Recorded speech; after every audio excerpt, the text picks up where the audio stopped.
Bienvenue dans la première émission de Chronique Thème, l'émission parlant d'œuvres en rapport avec une thématique précise. Aujourd'hui, je vais vous parler de clowns au cinéma à travers la liste de 3 films. Les clowns extraterrestres d'ailleurs, je sais le titre fait un peu kitsch, mais c'est un bon film mine de rien. Dr Patch et Balada Triste, un petit film espagnol. Nous allons commencer notre voyage aux frontières de l'étrange avec une petite série B. Imaginez si l'évolution du monde avait donné comme espèce dominante des clowns. Eh bien, vous voilà dans l'œuvre de Killer Clown Outer of Space, ou encore appelé en français les clowns extraterrestres venus d'ailleurs. Je vais d'abord vous présenter les différents protagonistes de cet étrange péril, se nommant Mike et Debbie. Eh oui, ce sont des noms très clichés. Deux jeunes gens pleins d'avenir, s'aimant passionnément et à folie, comme dans tous les films de série B. Que font-ils pour s'amuser le dimanche soir? Je vous le donne en mille, ils vont courir après l'étoile filante. Eh oui, les jeunes des années 80 avaient des loisirs extrêmement étranges. En gros, maintenant, je vais vous résumer l'histoire simplement, car je ne vais pas disserter sur le scénario alors que même le scénariste ne le fait même pas. C'est le roi des flemmards. J'imagine très bien la réunion. Hey John, ils viennent chercher quoi ces clowns sur la Terre? Comme 60% des films de série B, de la bouffe. Donc vous l'aurez compris, les clowns sont là pour bacter de l'humain. Mais nos 3 héros... Ah oui, j'ai oublié de dire que l'ancien petit copain de Debbie qui est flic se met notre duo gagnant. C'est Dave, non pas celui qui chante la chanson Vanilla. Ne me la faites pas chanter. Attends, tu vas adorer, ne te conduis pas comme un bébé. Non Mike, je t'assure, ils ne se conduisent pas comme des bébés et ils vont détester mon interprétation. Bref, alors maintenant que peut-on dire de l'esthétique du film? Devant vos yeux émerveillés, vous suivez la visite de ce cirque par notre très cher ami comique Mike. Je vais avoir un discours surprenant, mais pour un film de 87 et avec un budget de 2 millions de dollars, c'est vraiment pas mal du tout. Pour vous donner un petit point de repère, cette année-là sortait L'Arme Fatale avec un budget de 15 millions de dollars, et VD 2 qui coûtait 3,5 millions de dollars, et pour finir les super flics Alex Murphy dans Robocop, le film qui valait 13 millions de dollars. Tout ça pour dire que le film n'a pas à se cacher de ce résultat. Avec peu de moyens, ils sont arrivés à faire quelque chose de vraiment très bien et de très correct. Maintenant que je vous ai parlé un peu plus en détail du film et de ses contours, je vais me concentrer sur ce qui constitue le cœur de ma critique. Je vais bien sûr parler de la représentation du clown dans le cinéma. En effet, le clown a une importance capitale dans le cinéma d'horreur. On peut prendre par exemple ça de Stephen King, qui est sorti en téléfilm, Killjoy, Burger King, et j'en passe. Certains m'ont posé la question pourquoi faire une critique sur les clowns au cinéma. Car, pour vous dire vrai, je suis un grand fan de cinéma d'horreur, et dans ma jeunesse, la seule chose qui est arrivée à me hanter sont ces entités que je trouve mystérieuses et angoissantes. Ici, ce qui est fort dans cette œuvre, c'est que nous sommes dans un film qui se trouve entre l'humour et l'horreur. Nous reprenons toutes les farces et les blagues des clowns, mais nous les intégrons directement dans le cinéma d'horreur et dans ses codes. C'est ce qui est sans doute pour moi la plus grande force de ce film. Pour confirmer ce que je viens de vous dire, je vous ai mis quelques extraits sur la véracité de mes propos. Vous allez voir un début de combat qu'on pourrait qualifier de clownesque, suivi d'un petit spectacle d'ombre chinoise assez sympathique. Ceux-ci sont bien entendu que des extraits. Il existe d'autres situations assez comiques en rapport avec les spectacles de nos chers amis au nez rouge. Ce que je trouve admirable est la patte graphique. Regardez ce clown que vous voyez devant votre écran. Il est étrange par son aspect, mais il n'est pas angoissant. Il fait même moins peur que le clown dans Bienvenue à Zombieland, pour vous dire. Il est trop propre, c'est ça le souci. Justement, le film connaît son statut de série B et il va jouer beaucoup sur le second degré. En effet, il sait qu'il va être réservé à un public de niche. Le film d'horreur dans les années 80 n'avait pas la place actuelle dans notre société. Il était beaucoup plus décrié et possédait beaucoup plus de détracteurs qu'à notre époque actuelle. Si vous voulez faire une idée de ce que apportaient les clowns dans le cinéma d'horreur, je vous conseille de regarder ce film. Oui, les jokes sont nanardesques. Ils possèdent des problèmes de montage, les scènes sont assez étourdissantes, mais ce film possède une patte et une esthétique vraiment délirante. Il nous montre beaucoup de choses et possède en plus une bande-son de très bonne facture, avec des musiques rock représentant parfaitement l'ambiance des années 80. Ce que j'aime aussi dans le cinéma, c'est la nouveauté et le fait de prendre des risques. C'est ce genre d'ovni cinématographique qui me plaît car c'est tout simplement surprenant. D'ailleurs, pour vous le prouver, je vous laisse regarder cet extrait sur un spectacle d'ombre chinoise.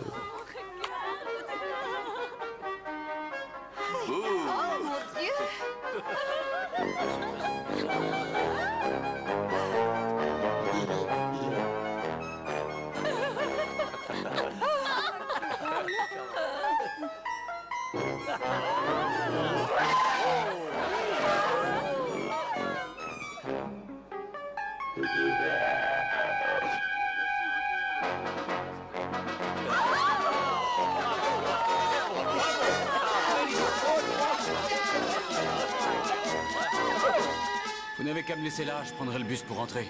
Pas question, j'oublie pas que c'est vous qui avez vu ces choses bizarres. Regardez, un clown là-bas. C'est lui, c'est lui. Vous allez le descendre? Allez-y, Dave, Du calme, ne descendez-le. vous énervez pas, du calme, que je regarde ce qui se passe.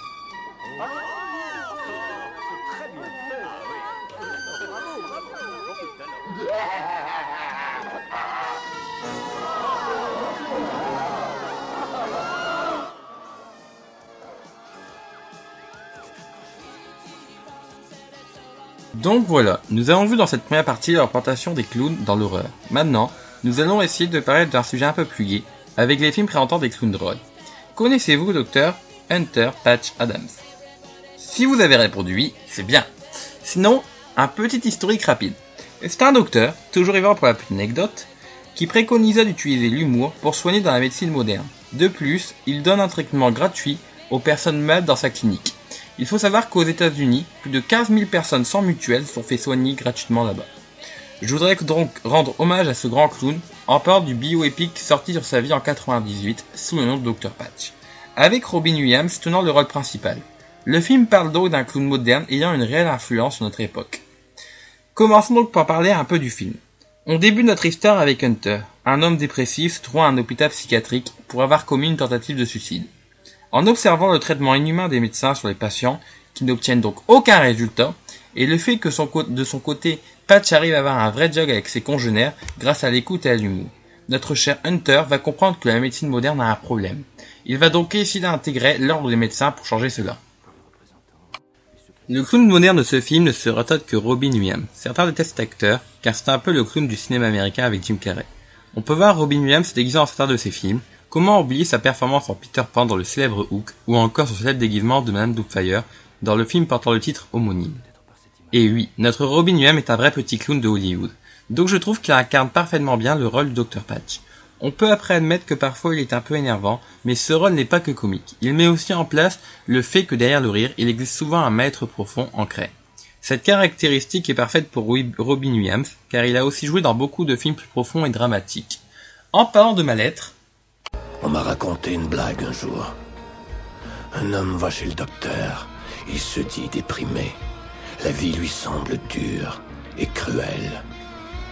Il dit se sentir seul dans un monde rempli de menaces. Le docteur lui répond, le traitement est simple. Le grand clown, Pagliacci, est en ville. Allez le voir, ça vous remontera. L'homme éclate en sanglots et dit, mais docteur, Pagliacci, c'est moi. Bonne blague. Tout le monde se bidonne. Roulement de tambour. Rideau. Ah, ce Rorschach avec plaisantin. Toujours un petit mot pour rire. Après cet interlude, revenons à nos clowns. Le film ne possède peut-être pas le scénario le plus intriguant, ou l'histoire la plus passionnante, mais elle raconte au moins la vision des choses d'un homme qui combat chaque jour de manière pacifique des injustices.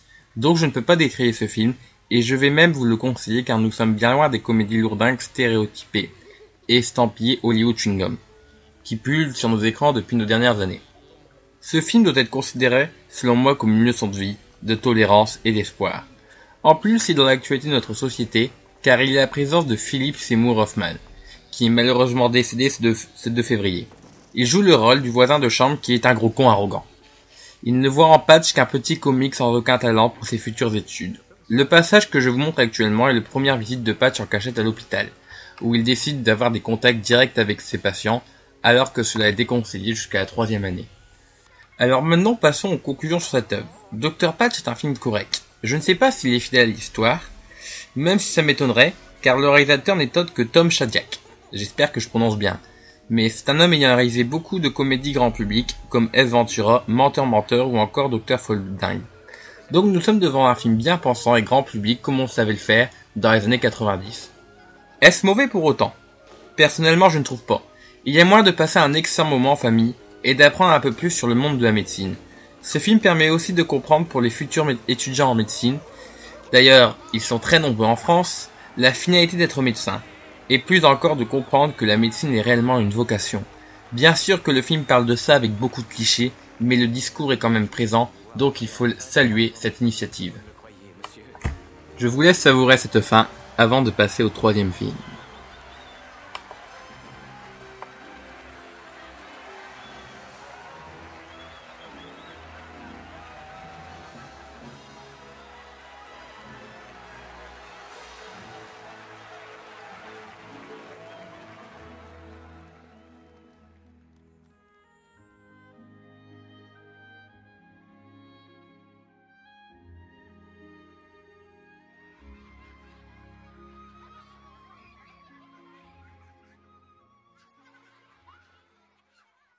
Nous allons maintenant parler de Balada Triste, un film espagnol sorti en 2010. Pour vous dire la vérité, c'est un film extrêmement étrange. Je le qualifierais même d'un film expérimental. Surtout, ne prenez pas peur. L'action du début se déroule lors de la guerre civile espagnole, où l'on rencontre le clown Auguste, enrôlé de force dans un groupe nationaliste. Il va devoir combattre auprès de cette armée, il sera arrêté et jugé coupable. Lors d'une discussion avec son fils Xavier, qui veut faire clown comme son père, ce dernier lui dit qu'il ne pourra pas faire clown drôle car il a connu trop de malheur, à moins d'effectuer une vengeance. Je pense que le père veut plus paraître de réaliser une vengeance sur la vie, mais Xavier décide de réaliser une vraie vengeance. Son père sera tué par le colonel Salcedo, si je ne me trompe pas. On va après retrouver Xavier plus vieux dans le rôle du clown triste. L'intérêt de ce film est la dualité entre le clown triste et le clown drôle. Car dans le cirque où travaille Xavier, il y a un clown drôle se prénommant Sergio.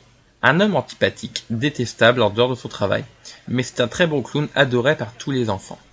De l'autre côté, Xavier est un homme aimé par tous. Il est peut-être un peu froid et étrange, mais il arrive à conquérir le cœur de Natalia, la femme de Sergio qui est trapéziste. Le film va tourner exclusivement autour de ce trio amoureux, avec des situations assez étranges.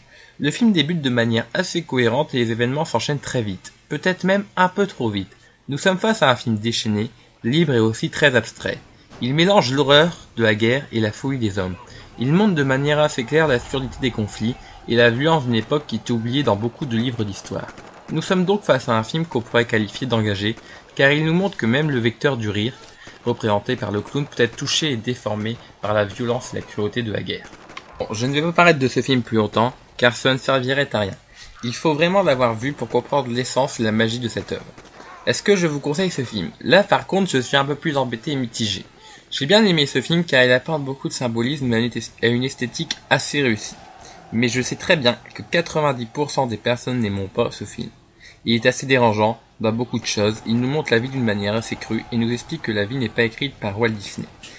Bon, maintenant parlons un peu d'autre chose. Dans la prochaine émission, je vais vous parler d'un nouveau thème. Il faut savoir qu'il existe toujours un élément qui fait la transition dans cette émission entre l'ancienne et le nouveau thème. Le premier à trouver le nouveau thème aura le droit de choisir un film avec un clown dedans et j'en effectuerai une petite critique. Car comme dit l'autre, on ne fait rien pour rien quand on a du talent. Vanina, si tu m'oublies, je serai pour la vie seul au monde. Au monde.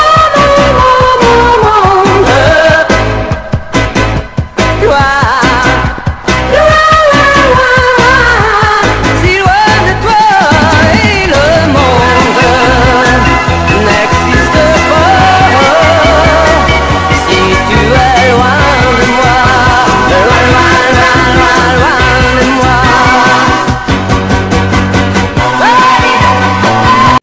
Oh, and in case I don't see you, good afternoon, good evening, and good night.